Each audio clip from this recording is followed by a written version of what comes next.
Ada cerita Imam Fudail bin Iyad, bagaimana masa lalu yang sangat gelap, akan tetapi lihat menjadi seorang yang ahli taat. Maka dari karena itu dari sini kita belajar jangan meremehkan, menyepelekan, menghinakan masa lalu seseorang, karena kita tidak tahu apa yang terjadi di masa yang akan datang. Ini cara kita memandang kepada pelaku maksiat. Silahkan benci maksiatnya, benci kesalahannya, benci dosanya, tapi jangan pernah kita membenci pelakunya. Jangan pernah membenci pelakunya. Tangisan yang itu semua adalah dari kesucian hati, membuat beliau kembali kepada Allah. Dari karenanya ada disebutkan bahwasanya salah satu dari 4 perkara yang menunjukkan kesengsaraan seseorang, ada disebutkan minasyaga'i arba'un, 4 hal yang mengakibatkan kesengsaraan seseorang, 4 perkara yang membuat seseorang itu menderita, sengsara di dunia dan di akhirat. Yang pertama adalah jumudul ain. Yang pertama adalah mata yang beku, artinya susah untuk menangisi dosa. Jumudul ain, mata yang beku. Ada disebutkan jumudul ain min qaswatil qulub. Air mata yang beku itu dikarenakan bekunya hati, kerasnya hati. Wa qaswatul qulub min kathratiz dzunub. Dan hati yang keras itu akibat dari banyaknya dosa. Ini yang pertama yang akan mengakibatkan seseorang itu hidupnya sengsara, menderita dan celaka, yaitu adalah jumudul ain, air mata yang beku. Kemudian yang kedua qaswatul qalbi, hati yang keras. Dan tadi kita sampaikan qaswatul qulub min kathratiz dzunub, kerasnya hati itu dari banyaknya dosa. Qaswatul qulub min kathratiz dzunub, banyaknya bekunya atau kerasnya hati itu dikarenakan dari akibat banyaknya dosa. Kemudian yang ketiga yang mengakibatkan seseorang sengsara dan menderita, yaitu adalah tulul amal. Tulul amal. Apa itu tulul amal? Yaitu orang yang mempunyai angan-angan yang panjang, angan-angan hampa.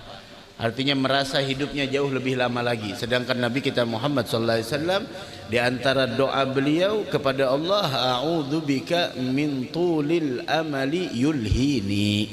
Saya meminta kepada Engkau perlindungan wahai Allah dari angan-angan yang membuatku lalai.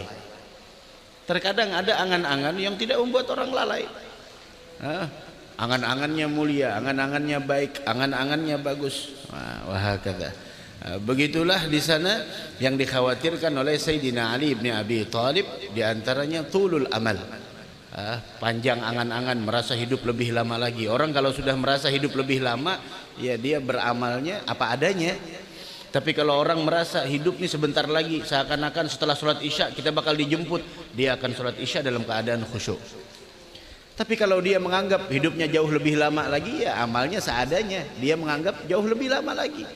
Padahal konsep yang diberikan oleh Nabi Muhammad, kalau urusan akhirat, udah besok kita bakal mati, setelah ini kita bakal dijemput. Tapi kalau urusan dunia, oh masih ada hari esok, masih ada lusa, masih ada pekan depan, masih ada bulan depan, masih ada tahun depan. Supaya apa? Supaya jangan terlalu kita itu full power, jangan terlalu di sana gaspol di dalam mengejar dunia. Wah kata.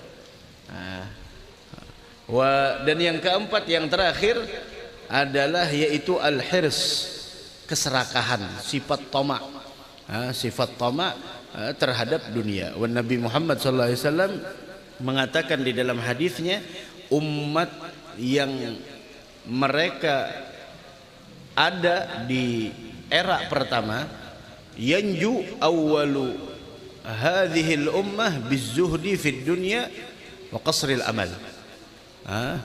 Golongan pertama, orang-orang yang di zaman dahulu di era pertama mereka selamat hidup di dunia dan bahagia di akhirat dikarenakan mereka punya dua modal. Yang pertama adalah mempunyai sifat zuhud terhadap dunia, dan yang kedua adalah punya angan-angan yang pendek.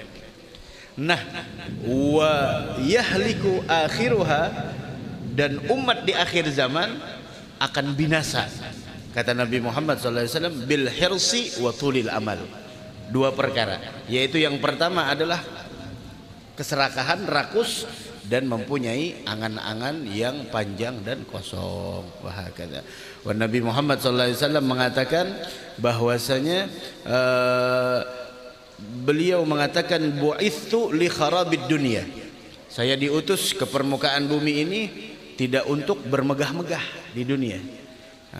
Faman amaraha falaysa minni. Siapa orang yang memakmurkan dunia ini, maka dia bukan dari golonganku, kata Nabi Muhammad sallallahu alaihi wasallam. Hadza cerita Al-Imam Fudail bin Iyad, sampai pada akhirnya beliau taubat. Yang tadinya adalah seorang perampok menjadi abidul haramain, orang yang ahli ibadah di dua tanah suci, yaitu Haram Mekah dan Madinah. Terkenal Al-Imam Fudail bin Iyad. Dari karenanya jangan pernah menghinakan masa lalu seseorang. Tiap orang punya masa lalu, dan tiap orang juga punya masa yang akan datang. Dan dari sini juga kita melihat bagaimana di sana jangan pernah kita